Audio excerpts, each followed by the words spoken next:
All right, guys, what's going on? Welcome back to Everything College Football Podcast. Today, me and Nick are doing our Week 2 preview and prediction for a major contest between Texas and Michigan. 6-point favorites are the Horns. 48.5 is the total. 12 p.m. Eastern Time on Fox from Ann Arbor. Looking at the Texas offense. This is a red-hot unit after a stellar Week 1 effort. This saw, Quinn Ewers complete 74% for 260. 3 scores. Did have an interception.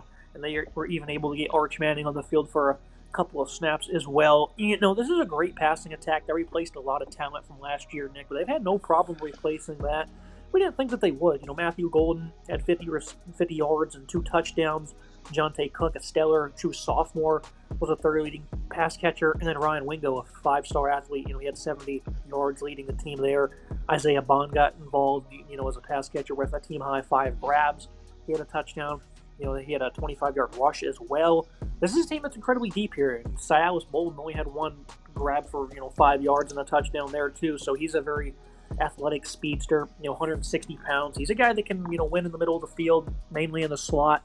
A lot of variety here, though, and I certainly think it's crazy to say that last year, with Worthy and A.D. Mitchell and all those guys, I think this group may be even better, Nick, at least in terms of upsides. You have so much youth here, so much variety, a lot of speed for Texas, going up against the elite Michigan secondary. This is going to be a very tough game here. And Quinn Ewers, certainly a very good quarterback, has certainly showcased inconsistencies at times, though. Do you think he'll be phased on the road? Where last year, same thing. Week 2 against Alabama, goes off against the Tide. So I think something can certainly be in store here. How do you think he'll perform in Ann Arbor? Ewers was really solid in his opening game against Colorado State. They ran the score up. They ended up scoring 52 points, covering the spread that was minus 32.5, would have closed at by a pretty healthy margin. Some people, you and I, thought that this game could be closer, but Texas ran the score up and the offense looked really good. 74% comp rate, 260 yards passing, 3 touchdowns, had that 1 pick. Ewers looked really comfortable in the pocket, really solid, threw a lot of different pass catchers. About 10 different players caught passes yesterday, so a lot of variety. I think Isaiah Bond looked good. He had a touchdown. Golden had 2 receiving touchdowns as well, really solid. Well, so as Bolden had the single reception for a touchdown. I thought Jonte Cook looked really good. I thought Ryan Wingo looked really good as well. Gunnar Hellam had 2 nice grabs. Arch Manning even got in for a little bit. He was solid as well. I think he was a decent piece who had a touchdown pass for himself. So Manning sort of got some of that hype early on with his 5 completions on 6 attempts. This offense looks to be clicking very early on. I really do like what I've seen. 545 yards of total offense, really solid. They had some good balance as well, 355 yards passing and 190 yards rushing. I like what I saw of them. They were a little weak on third down, only 50% efficiency on third down, which did concern me a little bit. But if I'm really nitpicking there outside of that, this offense looked phenomenal in Week 1 against Colorado State. The rushing attack was also very solid, over 4.6 yards per carry, 190 like you alluded to, 3 touchdowns rushing. Jaden Blue, you expect this to be his backfield, but Jarrett Gibson ended up being the leading rusher by 10 more yards at 67, a freshman there. And you're going to see a lot of variety in this backfield following the injury to C.J. Baxter. They assume Blue, the veteran, is going to be the go-to back, and he did have 3 grabs for almost 40 yards. Him and Gibson, though, it's going to be a 1-2 punch, I think, for most of the year. Still a very talented backfield. And of course, you saw the variety, with a couple different guys getting touches, Bond getting, a rushing attempt. So I think this is a rushing attack going against a Michigan defense that is incredibly stout, especially on the defensive line. That leads you to a O-line for Texas. That's also one of the nation's best in their respective category. This is going to be a fun matchup to watch all game long. Kelvin Banks is obviously tremendous at left tackle. Hayden Connor on the interior. Jake Majors, a veteran center. He's obviously going to have to be big with communication on the road. DJ Campbell, a former high-end recruit, is going to get on the field a lot this year as a full-time starter.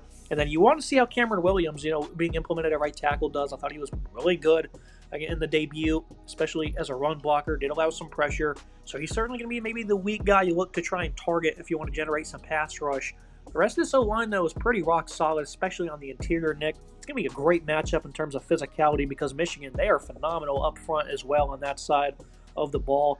So, how do you see this one playing out? Because the passing attack is one thing, but running the ball might be a little bit tougher.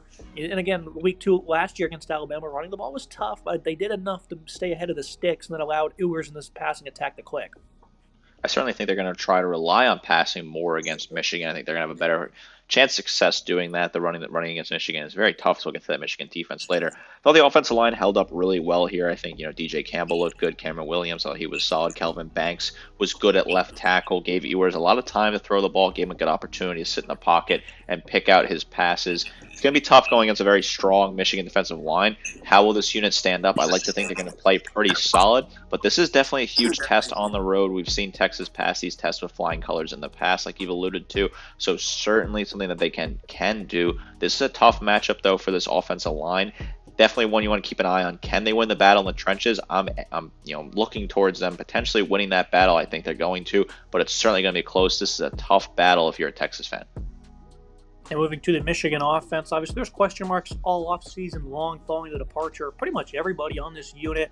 A new O-line, a new quarterback, new weapons. I assumed that Alex Orji would be the starter, and I figured that they would go with a ground-heavy attack this year with him, and they didn't do that at all. He ended up having 2 attempts, being, a 3-yard touchdown, and then he had, 5 attempts for 32 yards rushing. I would still like to think that they're going to try and use his legs in a larger capacity in a game like this where you want to slow it down, you want to be physical. 6'3", 235, a lot of size there.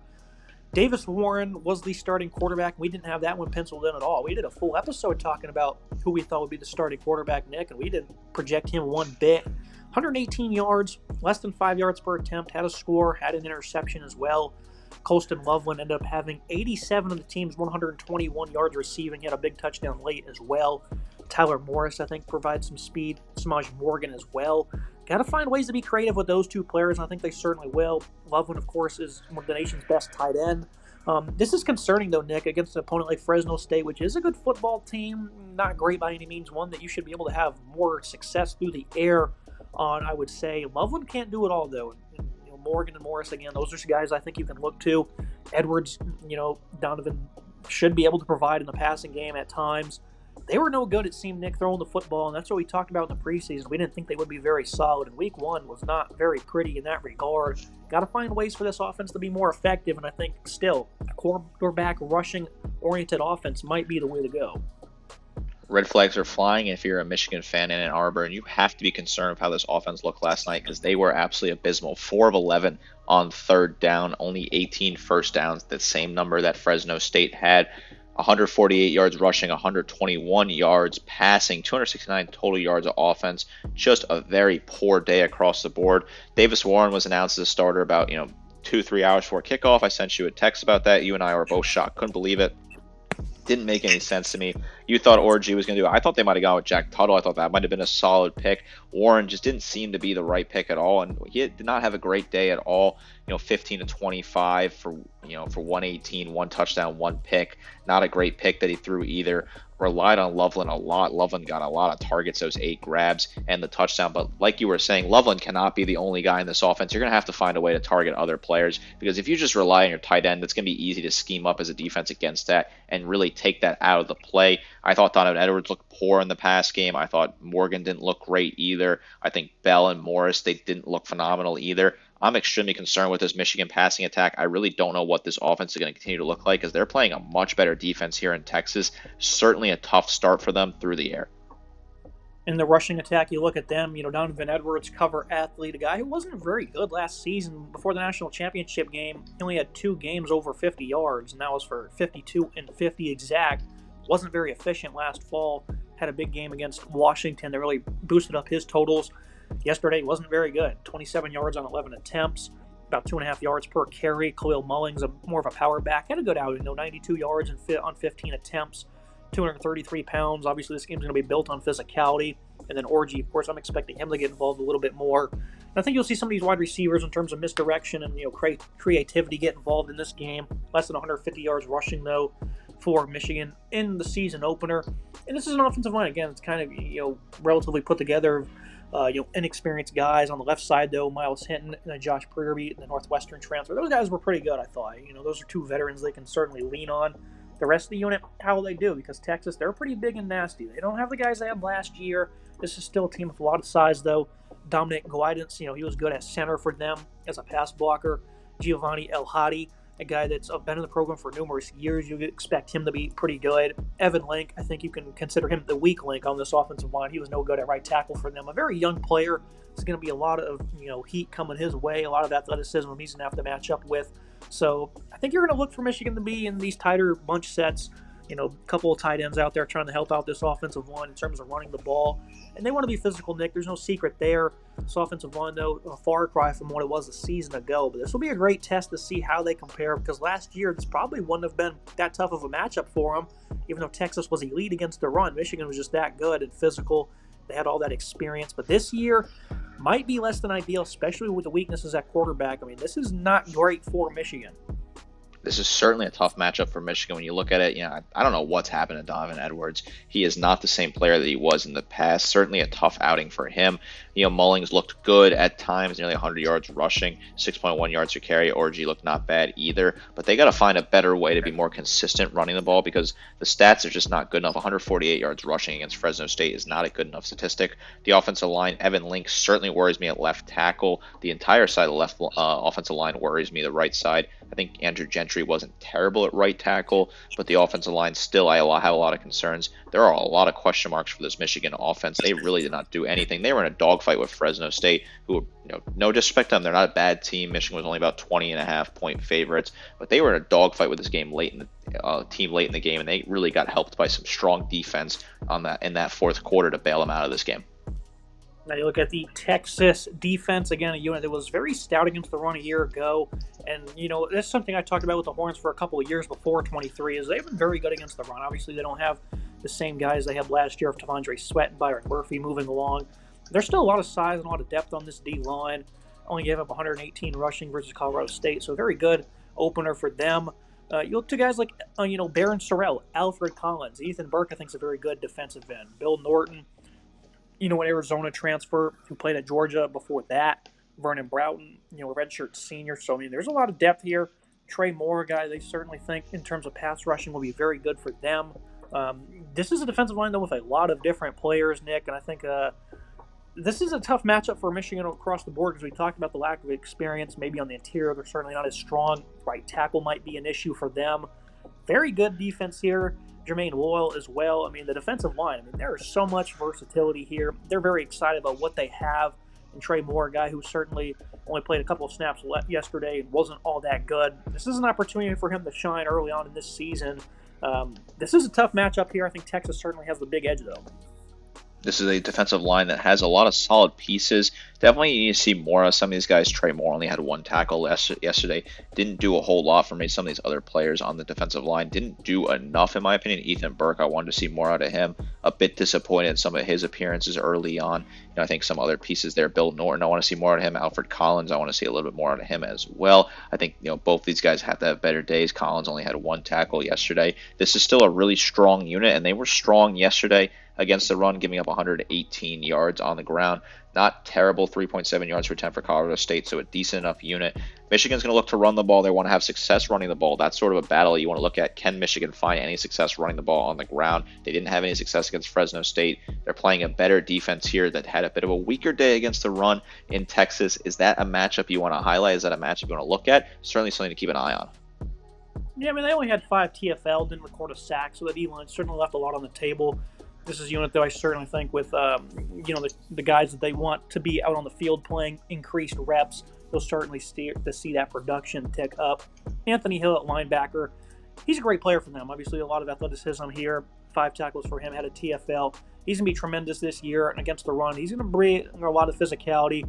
You wondered who would step up around him. David Gabenda, he had a very good game. I know he had a massive tackle for loss early on in that contest. Wayona Lifau, a guy that also had a TFL. So I think this linebacking core is a little bit more well-endowed than previously thought. And, of course, Trey Moore, and Colin Simmons, those guys coming off the edge, playing more linebacking roles as well. Very good linebacking group here. More confident than I was after just one game, Nick, than I was in the offseason, because I think Hill finally has some guys that maybe will be able to step up alongside him. Gabenda being that veteran as well. So this will be a big test for him, though. Can they do that consistently? Colorado State's one thing. Doing against a physical Michigan ground attack is another. So I think Hill, he's going to be in for a very good game. How will the guys around him look, though, is going to be the real question. Yeah, I was really happy with this linebacking core. And this linebacking core is a really solid unit. Hill, 5 total tackles plus tackle for loss for him. Gabenda as well, 4 total tackles loss for him. Really solid numbers early on. Liafa had a tackle for loss, 2 total tackles. This linebacking core was solid. They looked good in coverage as well. Over the middle, I was very happy. Hill, a younger player who looked solid. I like what I've seen in this linebacking core. Certainly could be a key to a nice matchup advantage against this Michigan offense. Now you look to the secondary for Texas, the group that's kind of been the weakest flank over the past couple of years, at least in the Sark area. Malik Muhammad, he's going to be a great player from that corner, had a phenomenal season opener. On the other hand, Gavin Holmes was less than stellar, but this is a veteran who certainly has showcased plenty of good play in the past. Jedi Barron had a phenomenal game. Obviously didn't play too many snaps. He played more outside corner, though, than we're accustomed to seeing. A guy that certainly plays usually a versatile safety role. So Barron had a phenomenal game. They're obviously doing some different things in their secondary. While Jalen Galbu, he plays in the slot. And, of course, the safeties, Michael Tafai, Derek Williams, Andrew Macumba. They got a lot of things to sort out there because I think playing time is certainly up for grabs in the safety room. And you want to see how these guys will do in terms of, tackling against the run, getting up into the box and being able to make plays. I don't think they're going to be tested all that much in coverage, and that's the biggest weakness for Texas is their coverage ability in the secondary. Doesn't seem like it's going to be exposed, but your tackling ability has to be good nonetheless, Nick, even if you're not going to be tested downfield. These guys, Michigan at least, has some speed that can certainly expose you. If you can't tackle them in the open field, the drives will continue and the clock will churn down, and that's what Michigan wants. This was a good secondary against Colorado State. They had a really solid day. They only held the Rams to 74 yards passing, and they also had 2 interceptions by 2 roll pieces. Wardell Mack and Jahdae Barron both had an interception. Barron returned his about 30 yards. So solid day from the secondary, but this is a bigger test they're facing in Michigan here, even if Michigan had a tough day passing the ball. I think that you have to see more out of Macumba. He did not really do much for me. I was concerned about him. Derek Williams, I want to see more out of him. Malik Muhammad, I want to see more out of him. This is definitely a younger unit. Muhammad had some decent moments in coverage. Not a terrible tackler. He had 2 total tackles. Macumba had 2 as well, but I need to see more out of both of them. This is a test that is an improving test on the road. Can the secondary hold up? I think they can. I like the matchup, but this is a unit that's got to show me a little bit more. I wasn't incredibly impressed yesterday. Now you look at the Michigan defense, a team that was phenomenal against the run, only giving up 9 yards rushing. They had 6 TFL, led by Josiah Stewart off the edge, who was phenomenal. He had 3 of those TFL, had 2 sacks. Couldn't think of a better way to start the season for him. This interior D-line, though, for Michigan is just phenomenal. And, of course, it starts with a guy in Mason Graham, who is, going to be one of the top players in college football this year. Kenneth Grant as well. Alongside them is Rayshon Benny. I mean, this is probably the best defensive line in the country in terms of starters. Depth certainly might be a little bit more tested. And these guys ended up playing a good amount of snaps in yesterday's opener. So this is a very good defensive line. Grant and Graham, those certainly didn't have the biggest of impacts, but I think that will certainly change in a matchup that's very winnable for them, even though it's a stout Texas offensive line. That's how good they are. They can certainly win this matchup repeatedly. I think in terms of defending the run, they're going to do a very good job of that, and that's why this Michigan team is still incredibly scary, is because their defensive line is one of the best in the country, and I think they certainly have a lot of different ways they can hurt you. Derek Moore off the edge as well had a phenomenal showing against Fresno. Very good group here, Nick. How can they win this game? Because they need help. They need more than just 4 guys up front, trying to slow down the run and rush the passer. But I think they can certainly turn this game around with their abilities. This Michigan defensive line was phenomenal last night. That run defense put up video game-like numbers, giving up only 9 yards to Fresno State. Really impressive against the run, which we figured they'd be strong against the run. We figured this would be a really good defensive line here. I was really happy what they had. Rayshon Benny led the team in tackles, 5 total tackles, 2 tackles for loss, plus a sack for him. Really solid numbers for him. Coming off the edge, I was happy with what I saw there. Josiah Stewart, I was happy as well. 5 total tackles, 3 tackles for loss, 2 sacks. Really strong numbers for him. Grant Kenneth, Mason Graham were both solid as well in defensive line. Graham had 4 total tackles as well. Good numbers early on. This is a strong unit that has a decent matchup against this Texas offensive line that looked shaky at times. Can they get after Ewers? Can they put pressure on them? Can they stop the run? If they can stop the run and put some pressure on Ewers, lead him to make a mistake or two, that could keep Michigan in this game. You wonder how the new linebacking duo of Ernest Hausman and Jayshawn Barham would do. I thought they were relatively good. They only combined for 6 tackles. Hausman was not great in coverage. He got targeted 4 times, allowed 4 grabs. Barham, on the other hand, wasn't targeted at all, but was, pretty good in being in position for the run. These are two very good linebackers here, and they're going to have to be phenomenal in this game. The numbers weren't great in week one. It's all right. You don't play too many snaps. I mean, they actually played about 50 each. And the tackle production will have to be better, Nick. You're going to have to look for maybe 15 to 20 tackles combined between these two guys. They're going to have to be enforcers. Junior Colson's gone. He's not there anymore to do that. These guys have to be leaders. They have to do it in a big way. And I think they're going to be in for a pretty good contest because, again, I don't think Texas is going to be able to run the ball that much. But if there are going to be liabilities in coverage, those running backs are still talented enough to be able to burn you. And, of course, the pass catchers they have, if they draw those matchups, those are very winnable for Texas. I do think this linebacking unit has to show a little bit more. I think Hausman was solid, 4 total tackles for him. Barham had 2. Both of them showed some solid experience in the middle there, but they weren't phenomenal in coverage, and that certainly is a concern because Texas could pick you apart across the middle with some of the talent they have at wide receiver. Now looking at the secondary for Michigan, obviously another very stout group. Will Johnson wasn't all that great in this game. Gave about 70-plus yards in coverage. He did have the game-sealing pick 6, though, where he ran back almost 90 yards. I mean, that was a phenomenal play from Will Johnson. Elite corner there, right? You certainly want to see, is he going to follow Isaiah Bond around? Is he just going to stay to one side of the field, be content with that matchup? I think it certainly comes down to who has the hot hand and what Texas is trying to do. Will Johnson, obviously, phenomenal corner there. On the other side, Jairi Hill, he played very good. He played a lot of snaps. Amari Hall was less than stellar. So I think you're going to see a Johnson-Hill combo for most of this contest. And, of course, at safety, still a very good group from them. Zeke Berry in the slot, a very young player that got to go. Thought he played a very good game in his extensive action. And then Quentin Johnson, Makari Page, pretty good safeties. Had great games. Johnson was a phenomenal tackler for them, and neither of these guys had issues in coverage. Secondary was very good, in the Harbaugh era because they were just able to coach these guys up so well in the secondary. You've seen it against Washington, Nick, where they were just so good. Penix had nothing available. This scheme was just phenomenal for them. You're certainly still going to see a lot of that. Obviously, a different defensive coordinator here coming over from the NFL and Wink Martindale. But in terms of, communication and discipline, these guys were incredibly stout at that a season ago all year long. And I expect some of that to, translate over into a matchup like this. Very exciting what we're going to see here between these DBs and the wide receivers of the Horns. Very interesting matchup to watch. Very exciting matchup. This Michigan pass defense gave up 235 yards passing to Fresno State. Not an incredible day, but not a terrible day either. Will Johnson was not phenomenal in coverage, but he did have that pick 6 that sealed the game. Zeke Berry also had an interception. He looked okay in rotation at nickelback. Quentin Johnson, I thought he looked solid as well. 3 total tackles for him. He was solid in coverage.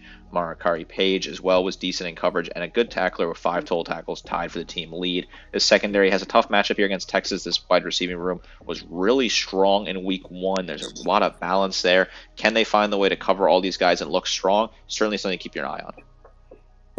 Now looking at the tail of the tape, the team comparisons here. Quarterback, I think it's a clear edge for Quinn Ewers. Running back, I still want to go with Texas, even though I think there's probably more athleticism, while Michigan has, more of a power running game. I think they will get the edge in this one just because, the youth, I think, for Texas might be a bit of a problem in pass protection against the heat that Michigan has. Wide receiver, another clear edge. Offensive line as well. I don't think there's much of a debate. Maybe there's some bit of a debate here on the defense where Michigan getting all 3 edges, Nick. I just said I was pretty happy with Texas's linebacking group in, the season opener. I think Michigan, they have better players, overall, at least in their starting 2 compared to the starting group for the Horns. Defensive line's incredibly nasty. While Texas does have a lot of depth and they have a lot of size as well, and then Michigan getting a clear nod in the secondary. What about these team comparisons do you not like, or do you agree with all of it? I think this is a balance, but I have some concerns about the defense. I think you could potentially give the linebacking core to Texas, although you could make the case for Michigan. But otherwise, I think this is a fair team comparison. These are 2 balanced teams. Texas has the advantage on offense, while Michigan has the advantage on defense, sort of a classic battle of a great offense versus great defense. What is that matchup going to look like come Saturday? Now, looking at the final thoughts and the prediction. Keys to the game, I think, for Texas, just be stout in terms of physicality against the run. And obviously, you don't want your interior line to get overwhelmed because I think you'll struggle to run the ball. But if they're starting to generate pressure, I think there's going to be some big issues there. And for Michigan, obviously, you want to find that pass rush to keep them in this game. I think in terms of running the ball, it's really just got to be creative because I think they're certainly going to struggle for the most part. Want to see Orji's legs get involved, those pass catchers and their speed on screens, jet sweeps, end arounds, whatever it may be. Got to be creative, and I think you're certainly going to see a lot of that. Maybe this is too much of a harsh score, Nick, because I definitely think this is a winnable game for Michigan because their defense is that good. I think it's going to be kind of like Iowa football, though, Nick, where the offense is just not going to be able to generate much because this passing attack, I'm not very confident in them. I think, Colston Loveland down the seam, him in the middle of the field is certainly going to be, winnable for this, passing attack, and those are opportunities you want to take advantage of. But it's not a way to win a football game. Is just a tight end being open for 4 or 5 yard plays and trying to get past the sticks. I think this Michigan offense is just going to struggle. 27-13 for me. I think Texas will be able to create some opportunities. They'll set up short fields, even though their offense will probably only put up about 350 yards in this contest.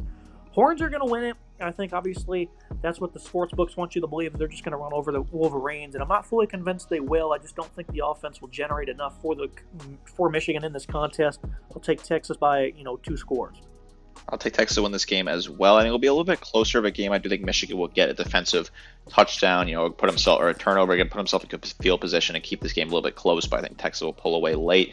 I like Texas in this one. I think Texas' offense is just too strong, and Michigan's offense did not show us enough at all that they'll be able to win this game. They're not going to be able to outscore this Texas team, in my opinion. The offense looked weak. I really just don't know what they're able to do running the ball, and the passing concern me as well. I like Texas to make a couple big stands, put up 30-plus points in this game, and get out of Ann Arbor with a win, a really big statement win against defending national champions as Texas. They could really mean business. If they go out here and absolutely smash Michigan, like potentially some people are suggesting after really dominating Colorado State, they could put their names right at the top of the contenders for national championship with 2 strong wins, in my opinion. This Texas team is no joke if they go out and put on a really nice showing Saturday afternoon.